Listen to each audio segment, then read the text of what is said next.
Matapos niyang mabanggit ang pangalang yon, bigla naman niyang naramdaman ang paghatak ng kanyang wisyo patungo sa ibang mundo. Sa isang iglap, nadapo siya sa iba't ibang lugar na animoy kasalukuyang may kaguluhang nagaganap. Hindi siya nagkakamali, panahon yon ng ikalawang digmaan. Sa pagtigil ng kanyang wisyo sa isang bundok, doon niya nasilayan ang kumpol ng mga rebeldeng naglilibot para protektahan ang bawat hangganan ng kanilang kuta. Sa paglapit ng mga rebelde sa kanya, bigla naman siyang nadapo sa isang lugar kung saan doon niya nasilayan ang isang matandang nakikipagbuno sa isang kalabaw. Halos litong-lito na noon si Iluminado gawa ng sa isip-isip niya sino-sino ang mga panauhing kanyang nakikita. Maya-maya pa, nang manumbalik na sa kanyang totoong katawan ng kanyang wisyo, doon niya nasilayang kasalukuyan ng nagkakagulo ang bawat mandirigma ng tribo. Si Amador naman noon, inilabas na ang lahat ng kanyang garapon na naglalaman ng mapangwasak na insekto. Sa bawat pagsambit nito ng kanyang mga buhay na kataga, kitang-kita ni Iluminado kung papaano tumulo sa ilong nito ang halos ilang latang dugo. Dala ng kanyang pag-aalala, agad naman niya yung nilapitan para kausapin. Amador, ayos ka lang ba? Kung hindi mo na kaya, magpahinga ka muna. Marami naman tayo rito eh. Huwag mong suluhin ang mga ginagawa mo. Nag-aalalang wika ni Iluminado paglapit niya sa kanyang kaibigan. Nang marinig naman yon ni Amador, patuloy pa rin itong ginagawa ang kanyang nais kahit ramdam na nito na nasasagad na ang kakayahan ng kanyang katawan. Makalipas lamang ang ilang minuto, wala namang nagawa si Iluminado kundi ang tumulong sa pinuno ng mga katutubo. Ang kanilang ginawa noon, lagyan ng mga sumpa ang bawat batong naroon sa dalampasigan na kanilang tinitipon. Ibabala kasi nila yun sa mga tirador na siya namang gagamitin ng kanilang mga kasama na nasa hanay ng ikaunang depensa. Maya-maya pa, nang maihanda na nila ang lahat ng bagay na kinakailangan nila, agad naman silang bumalik sa sentro ng tribo. Mula roon, maigi nilang pinagmasdan ang digmaang nagaganap sa pagitan ng mga sirena at ibutaw. Habang sila'y nagmamasid, hindi maipagkakaila ni Iluminado ang panlulumo ng pinuno ng tribo. Maya-maya pa, nang hindi na nito makayanan ang bigat ng loob na kasalukuyan nitong dinadala, mangiyak-ngiyak naman yung nagbahagi sa kanya ng matagal na nilang kaugnayan sa mga sirena. Ayon sa pinuno, naging katuwang na nila yon sa pang-araw-araw nilang ginagawa, kaya na may masyadong masakit para sa kanya na masilayan ang mga itong naghihirap habang nagmamasid lamang sila at walang ginagawa. Nais man sana nila yung tulungan pero alang-alang sa proteksyong kanilang ibinibigay sa ibong nasa liryo, wala silang pagpipilian kundi ang manatili. Dagdag pa nito, kasalukuyan ng nakakulong ang ibon nang sa gayoy hindi ito basta-bastang mahuhuli ng mga ibutaw. Yun din ang nag-iisang dahilan ni Puod kung bakit hindi niya maiwan-iwan ang kanilang lugar. Matapos naman yung marinig ni Iluminado, nasilayan niya sa kanyang pangitain ang mga bagay na merong kaugnayan sa tribo at ng mga sirena. Kaya niya yun nagawang makita, gawa ng inutusan ni Puod ang gininto ang sinulid na nasa kanyang katawan para ipaunawa sa kanya ang mga bagay na inilalahad nito. Nang magawa naman niya yung masilayan, halos maging siya, hindi mapigilang maantig sa napakalapit na relasyon ng dalawang lahi. Doon din niya napag-alaman na ang pinakaunang asawa ni Puod galing sa angkang yon. Makalipas pa ang ilang minuto, habang patuloy silang nag-uusap, bahagya naman silang naantala nang sumingit itong si Amador sa kanilang dalawa. Matanong lang, bakit nakaya ng mga demonyong yan na maglakbay sa dagat? Gayong sumpa ito sa kanila. Hindi ba kayo nagtataka? Tanong ni Amador sa kanila. Nang marinig naman yon ng pinuno ng tribo, agad naman yung napasilay sa kanya habang inilalahad ang mga sagot sa kanyang mga katanungan. Ayon dito, naging posible na lumipad sa ibabaw ng dagat ang mga ibutaw dahil na rin sa lawak ng kaalaman ng pinuno nito na si Bienvenido. Sa ilang siglo nitong pamumuhay sa mundo, maaaring nagawa na nitong malaman ang kahinaan sa likod ng sumpa at ng tawid dagat. Bagaman imposible yon para sa ibang lahi ng aswang, may iilan na sa mga kauri nito ang nalampasan na ang ganoong kahinaan. Naniniwala din ang pinuno ng tribo, gumagamit ng sabulag na mutya ang mga ito para malabanan ang ganoong sumpa. Alam niyo ba, kapag pilit na lumipad ang mga aswang sa dagat nang walang anumang proteksyon sa katawan, hihilahin sila nito hanggang sa lumapat ang kanilang balat sa tubig. Pakiramdam ng mga aswang nagtatangkang lumipad sa ibabaw ng dagat, paparami ng paparami ang mga kalamansing nakasabit sa kanilang mga katawan. Bagaman hindi pangkaraniwan ang kanilang mga lakas sa ganoong estado, mauubos pa rin ito dahil sa sumpang nananalaytay sa karagatan. Marami ng mga nilalang ang namatay sa ganoong sitwasyon, gawa ng pilit nilang minaliit ang kapangyarihan ng dagat. Dagdag pa ng pinuno na noong unang panahon, malaya namang nakakalipad ang mga aswang sa iba't ibang lupain. Hindi problema sa mga ito ang tawid dagat hanggang sa may isa sa kanilang kalahi na nakagawa ng mabigat na kasalanan sa isang makapangyarihang manggagamot. Sa sobrang galit ng manggagamot na yun sa aswang, hinanap niya ito at pinarusahan. Dahil sa kinalulugda ng mga anghel sa kalangitan ng manggagamot, kung kaya't isinumpa nito ang mga aswang na mananatili sa kanilang isla hanggang sa nabubuhay sila. Hindi ito makakatawid alinsunod sa sumpang binitawan nito sa karagatan.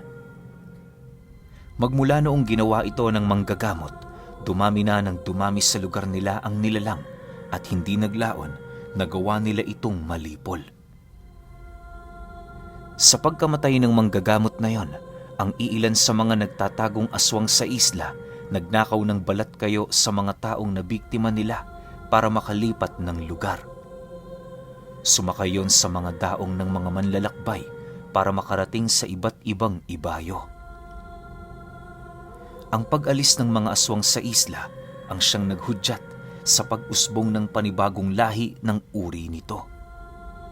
Ayon pa sa pinuno ng mga tasi-tasi, isa lamang ang kwentong yon na merong kaugnayan kung papaano nag-umpisa ang sumpa ng tawid dagat. Matapos naman yung marinig ni Iluminado, kahit papaano lumawak ang kanyang karunungan pagdating sa nakaraan ng mga aswang. Sa pagpapatuloy ng kanilang pag-uusap, bigla namang nabaling ang kanilang paningin sa dulong bahagi ng isla matapos nilang masilayan ang pagpasok ng mga ibutaw. Habang nagsisiliparan ang mga ito papaloob, naghudyat naman yun sa kanila ng tuluyang pagkatalo ng mga sirena. Makalipas lamang ang ilang minuto, tumunog na ang isang dambuhalang tambuli, hudyat ng paparating na digmaan. Lahat ng mga tasi-tasi na nakapalibot sa lugar ay patuloy na naghahanda para salubungin ang puwersa ng mga ibutaw. Paglapag ng mga aswang sa dalampasigan, bigla naman yun nawala ng buhay matapos maapakan ng mga ito ang mga batong ikinalat nila Iluminado sa paligid. Dahil sa pangyayaring yon, kung kaya't nagkaroon ng hinala ang iba pa nitong mga kasama na maraming bitag ang nakakalat sa isla. Nang makapagdesisyon niyong lumipad para tahakin ang ibabaw ng kalupaan, agad namang nagpadala ng mensahe ang mga katutubo na nasa dalampasigan. Maya-maya pa, matapos nila yung mapag-alaman, agad namang nagbigay utos ang pinuno ng tribo na ihanda ang mga pana at palaso.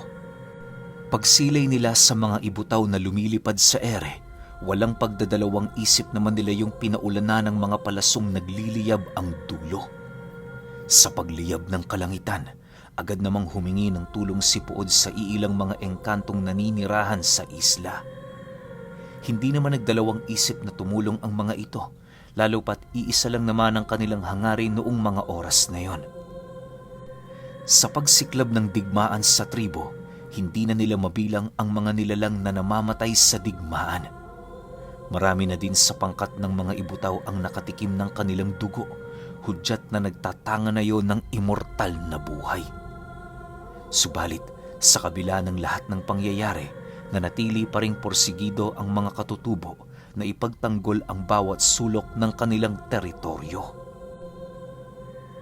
Makalipas pa ang kalahating oras, dahil sa dami ng ibutaw, unti-unti nang gumuguho ang pundasyon ng depensa ng mga katutubo. Hindi naglaon, inilahad na sa kanila ng kanilang mga kasama na ubos na ang mga mandirigma nilang dumidepensa sa lahat ng dako ng isla. Lahat ito namatay na nakikipaglaban sa mga ibutaw. Ni isa sa mga nakatalaga sa lugar na yon, walang tumakas kahit alam nila sa kanilang mga sarili na hindi na nila makakaya ang pag-atake ng mga kalaban. Nang marinig naman yon ng pinuno ng mga tasi-tasi, wala na itong nagawa kundi ang mapahagulgol habang binabantayan ang kubong kinaroroonan ng ibon ng Lirio. Nais man sana niyang tulungan ng mga ito, hindi niya magawang iwan ang responsibilidad na nakatalaga para sa kanya. Hanggat nabubuhay ang ibong yon, alam niyang hindi masasayang ang pagbubuwis ng buhay ng kanyang mga kapatid at kaibigan. Sa pagpapatuloy ng digmaan, napilitan na ring makipaglaban sila Iluminado. Nang dumating na kasi ang puntong iisang kubo na lang ang natitirang nakatayo, wala na silang nagawa kundi palibutan nito habang nananatiling nakataas ang kanilang mga sandata at kalasag. Sa bahagyang pagtila ng digmaan, doon nila nasilayan ang paglitaw ni Bienvenido kasama ang 4 nitong pinagkakatiwalaang alagad. Bawat isa sa mga ito, eksperto sa iba't ibang uri ng pakikipagdigma.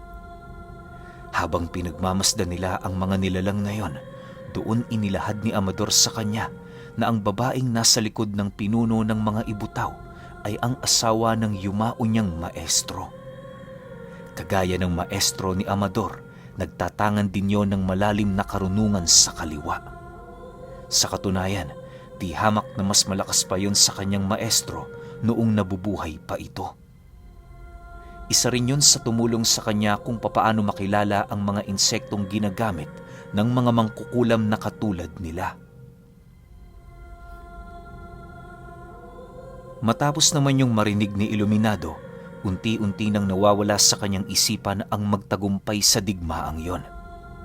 Pakiramdam niya kasi, wala na silang magagawa para maipagtanggol ang kanilang mga sarili. Saan mang dako siya lumingon, kitang-kita niya kung papaano sila pilit sinusukol ng mga nilalang na yon. Makalipas pa ang ilang minuto, pagharap ng pinuno ng mga ibutaw sa kanila, kitang-kita naman nila ang pagngisi nito habang nagwiwika ng, Hindi ba't meron kayong mga kaibigan sa iba't ibang oras at panahon? Bakit hindi nyo sila tinawag para tumulong? Huwag niyong sabihing merong gumagambala sa inyong mga isipan. Tunay ngang mahihina ang tribo ng mga tasi-tasi. Hindi nila kayang mabuhay gamit lamang ang kanilang sariling kakayahan. Ngunit sa kabilang banda, karamihan sa karunungan ng mundo ay sa kanila ipinagkakatiwala. Dahil sa sinabi nito, hindi naman mapigilang sumagot ng pinuno ng tribo. Naniniwala sila, malawak ang kanilang kakayahan, subalit sadyang tuso lang ang kanilang mga kalaban. Matapos naman yung marinig ni Bienvenido, humalakhak lang naman ito na parabang nakakainsulto. Sa pagtatapos ng kanilang pag-uusap, walang pagdadalawang isip naman itong inabisuhan ang kabuuan ng kanyang puwersa na lipulin ang mga katutubo. Sa isang iglap, muli na namang nagkaroon ng digmaan sa lugar. Segundo lang noon ang dumaan bago tuluyang napuno ng sigawan at iyakan ang paligid. Dahil sa mga pangyayari, agad namang dumikit si Amador kay Iluminado para protektahan ito.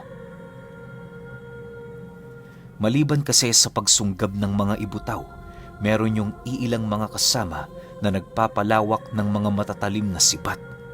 Yon ang dahilan kung kaya't sa loob ng maiksing panahon, marami nang namamatay sa mga katutubo.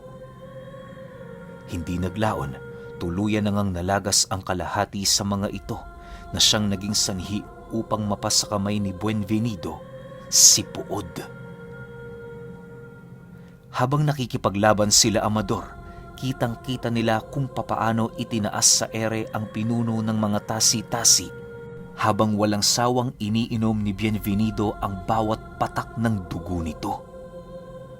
Sa pagkamatay ng pinuno ng tribo, lahat ng mga kasama nitong nananatiling nakikipaglaban ay unti-unti nang nawala ng lakas. Hindi naglaon, maging ang mga mandirigmang yon ay napaslang na din ng angka ng mga ibutaw. Sa pagdating ng puntong si Iluminado na lamang at si Amador ang natira, pilit na silang pinagtutulungan ng mga aswang hanggang sa nagawa na sila nitong madakip. Upang hindi na sila makatakas, isinabit sila ng mga ito sa puno ng patiwarik, nakatali ang mga kamay at paa. Meron din silang busal sa bibig nang sa gayoy masigurong hindi na sila makakapagsambit pa ng mga buhay na kataga. Matapos ang mga pangyayaring yon, wala na silang nagawa kundi ang maghintay sa susunod na pasya ni Bienvenido. Batid kong hindi kayo taga rito. Nasisiguro ko din, isa sa inyo ang tagapagbantay ng lagusan. Hindi ko kayo papatayin sa ngayon. Nais kong masilayan niyo ang pagkain ko sa ibon ng liryo. Manatili kayo dyan. Sulitin niyo ang natitirang buhay sa inyong mga katawan. Wika ni Bienvenido sa kanila. Dahil sa sinabi nito, wala nang nagawa sila Iluminado kundi ang magmasid. Hindi na din nila pinagtangka ang sumagot pa rito nang sa gayoy magawa nilang makaisip ng paraan para tumakas sa isla. Sa pagpapatuloy ng kanilang pagmamasid, doon nila nasilayan ang paglakad ng pinuno ng mga ibutaw kasama ang 4 nitong alagad. Paglapit nito sa kubo, dahan-dahan naman yung kumatok para magbigay galang sa huling miyembro ng tasi-tasi. Nang walang sumagot sa ginawa nitong pagkatok, puwersahan naman itong binuksan ang pinto at kasabay nito ang buong galit nitong pagsigaw ng "Kipong!" Matapos ang pangyayaring yon, mabilis na naman itong umatras habang pilit itong pinoprotektahan ng 4 niyang alagad. Makalipas pa ang ilang minuto, doon na silayan ni Iluminado ang paglabas ng isang binata sa loob ng kubo, dala-dala ang ibon ng liryo. Pagsilay niya rito, tumambad sa kanya ang napakakinis nitong pagmumuka at ang kasuotan nitong punong-puno ng buhay na salita. Bagaman nakayapak lamang habang naglalakad ang binata, hindi maipagkakaila ni Iluminado ang lakas ng presensyang tinatanga nito. Agaw pansin din para sa kanya ang kakaiba nitong sandata na nakabalot sa iba't ibang uri ng dahon. Pagbunot ng binata sa armas na yon, bumungad sa kanila ang isang ginintoang talibong na gawa sa buhay na bato ang talim. Ordinaryong armas lamang yon kung titingnan, pero labis itong pinangingilagan ng mga ibutaw. Ultimo si Bienvenido, hindi maipagkakaila ang nangingibabaw na takot sa kanyang buong pagkatao. Sa pagpapatuloy ng ganoong sitwasyon, inutusan nito ang natitirang mga ibutaw na paslangin ang binata. Nang marinig naman ng mga nilalang ang utos nito, wala naman yung nagawa kundi ang sumugod. Subalit, Bago pa man yun makalapit kay Kipong, nagawa ng maagnas ng iilang parte ng mga katawan nito. Hindi nila mawari kung anong pag-atake ang ginawa ng binata, lalo pat hindi naman nila yung nasilayang gumalaw ng kahit kumpas lamang sa ere. Dahil sa pangyayari, naantala ang pagsugod ng mga ibutaw sa takot na baka kagaya ng mga nauna nilang kasama, mabilis din silang bawian ng buhay. Bakit kayo nababahala? Wala pa naman akong ginagawa. Sundin niyo ang utos ng inyong pinuno, sapagkat yan ang dignidad ng inyong angkan. Ialay niyo sa kanya ang inyong buhay nang walang anumang iniisip. Kalmadong wika ni Kipong habang pinagmamasdan ang bawat isa sa mga nilalang. Matapos yan, agad naman yung lumapit sa kinaroroonan nila Iluminado para sila'y kalagan. Inabisuhan din sila nitong umalis na sa lugar sa kadahilan ng bago sumapit ang umaga, lalamunin na ng dagat ang isla alinsunod sa nais mangyari ng diwata ng karagatan na si Agwe. Dahil sa sinabi nito, wala namang nagawa sila Iluminado kundi maghanap ng lagusan. Naging mahirap na para sa kanila na tuntunin ng mga lagusang nakakalat sa buong lugar dahil sa napakaraming nabuwal na puno. Hindi naglaon, narating nila ang talon kung saan kalimitan nilang dinaraanan pabalik sa mundo ng tao. Bago nila ninais na lumubog roon, muli nilang sinipat ang kinaroroonan ni Kipong. Nang mapagtanto nilang hindi yun gaanong napapangibabawan ng mga ibutaw, minabuti na nilang sumisid papailalim. Paglubog ng kanilang mga ulo, agad naman nilang naramdaman ang paghatak ng tubig sa kanila patungo sa kawalan. Habang naglalakbay ang kanilang mga katawan, ramdam na ramdam nila kung papaano sila habulin ng pagsara ng lagusan. Sa pagpikit ng mga mata ni Iluminado, kitang-kita niya kung papaano makipaglaban si Kipong habang pilit na isinasara ang lagusang nagdurugtong sa isla at sa mundo ng mga tao. Bago tuluyang mawala ang kanyang pangitain sa tribo, ramdam na ramdam niya ang hindi masukat na galit ng pinuno ng mga ibutaw. Sa pagmulat ng kanyang mga mata, nadatnan niya ang kanyang sariling palutang-lutang sa mababaw na parte ng dalampasigan. Pagsilay niya kay Amador, nasipat niya yung naglalakad patungo sa kanyang kinaroroonan. Tayo na, Iluminado. Marami pa tayong gagawin. May masakit ba sa'yo? Sabihin mo lang para magamot kita ng maaga. Bungad na wika nito paghawak sa kanyang ulo. Nang marinig naman yon ni Iluminado, ngumisi lang naman siya habang umiiling-iling. Lumipas pa ang mga araw, patuloy siyang hinabol ng bangungot ukol sa mga nangyari sa isla. Bagaman pangitain lamang ang kanyang nasilayan matapos nilang makatakas sa digmaan, nasisiguro niyang totoo ito.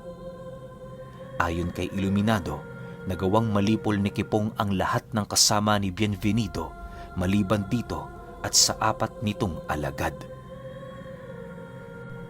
Bagaman wala na yung kakayahang lumaban pa, iniwan nitong buhay ni Kipong. Sa pagbalik ng binata sa lugar ng diwata, kasakasama nito ang ibon ng Lirio na walang kaalam-alam sa mga nangyari. Pagsapit ng 1:00 ng gabi, nilamon ng dagat ang kabuuan ng islang yon hanggang sa isang kapirasong parte na lamang ng lupa na halos kalahati ng isla ng Capones ang natira. Paglitaw nito, hindi na rin niya nakita pa si Buenvenido at ang 4 nitong alagad. Ilang beses na din yung sinubukang hanapin ni Iluminado sa pamamagitan ng kanyang pangitain, ngunit palagi siyang bigo. Dahil sa mga pangyayaring yon, tanging mga haka-haka na lamang ang umikot sa kanilang isipan ukol sa nangyari sa isla at sa mga nilalang na naiwan dito. Lumipas pa ang ilang taon, namuhay ng payapa itong sila Iluminado.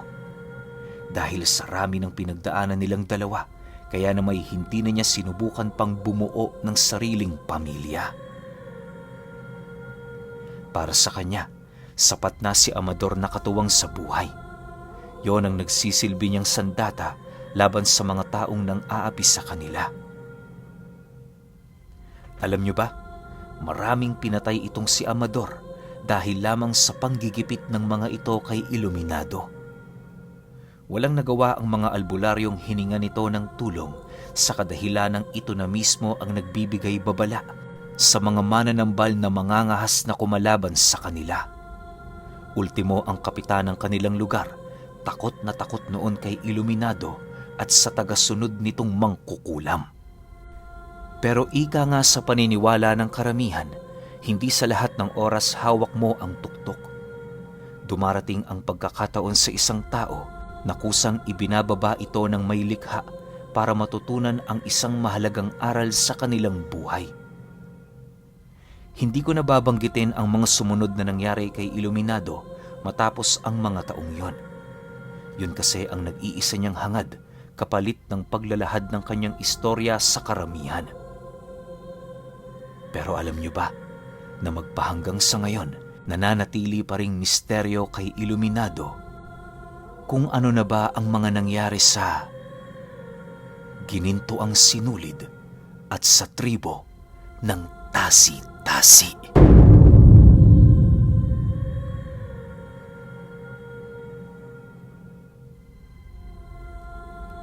Okay, opinion ko sa kwento. Sa buong series, though maiksi lang siya kasi 12 episodes. Paano ba? Yung kipong na inaasahan ko na kilala nating lahat, siya nga kaya? Parang isang malaking question mark sa akin eh. Kasi noong mga panahong kinuwento natin yung tungkol kay Kipong, wala namang nabanggit tungkol sa diwata ng dagat. So baka mali tayo ng iniisip na Kipong? O siya talaga yun pero hindi lang nabanggit sa kwento niya. Yun lang yung medyo napaisip ako doon sa part na yun. Kasi yun yung pinaka-paborito kong part na nangyari dito. Hindi natin masabi na hindi yun si Kipong na kilala natin kasi nga itong si Iluminado nakakatawid sa iba't ibang timeline, nakakatawid sa iba't ibang dimensyon, di ba? So may possibility na yung Kipong nga na gusto nating marinig siya nga talaga yun. Tapos yung pag-iisip ni Iluminado na kung ano na ba nangyari sa Ginintoang Sinulid tsaka tribo ng Tasi-Tasi, tama nga naman kasi parang wala nang nabanggit tungkol sa mga yun no? Tapos sabi niya parang panaginip lang yun nangyari pero para sa kanya rin, totoong-totoo yun kasi kitang-kita niya eh. So, ano nga kaya? May posibilidad ba na lahat yun solidong-solidong panaginip lang na magkakarugtong? O talagang nangyari yun, di ba? So, mapapaisip talaga tayo sa kwento na to eh. Pero masasabi ko lang, Iluminado, salamat sa kwento na to. Kahit papaano, meron kaming mapag-uusapan, meron kaming mga sasariwaing mga nakaraan na kwento kasi nga sobrang dami mong nabanggit na mga tao na talagang kilalang-kilala dito sa channel natin. So kayo na lang guys, kayo nang bahala. Kung meron kayong opinion sa kwento o sa buong series na to, paki-comment na lang ako sa baba. Yun lang, hanggang sa susunod na kwento. Salamat.